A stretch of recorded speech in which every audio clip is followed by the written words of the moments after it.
Welcome back to the channel, and in today's video I'm going to show you guys how to open up a Snapchat message without the other person knowing. This is a new method that doesn't require you guys to uninstall the application or anything like that. This is a really quick method, works great. It just takes a certain amount of finesse to it, so you just have to make sure you do it right. You might want to practice a couple times first if it's a really important message that you don't want to see people, like you don't want them to see you open it. So anyways, I'll get right into it here. All you have to do is open up your Snapchat. Once you open up your Snapchat, just head over to your chats, and then just pick on a chat that you want to open without the other person knowing. All you have to do is put your finger over the message and just drag over to the right. I recommend going as close as you can to the left without going on the picture, just so you have a lot of room to scroll so you can see shorter messages if the message is shorter. So all I'm going to do here is just put my finger over in the message and just drag over to the right.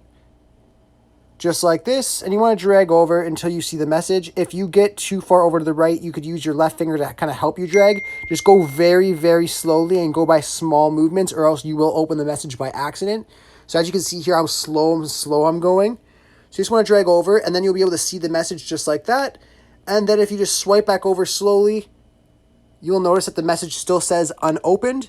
Like I said, you do need a little bit of finesse just to get the perfect amount, just to read the message without fully opening it. But I hope I was able to help you guys out with giving you another way to view messages without the other person knowing. If this was helpful to you, be sure to leave a like on the video so more people can see this, and subscribe for more tutorials. Thanks for watching.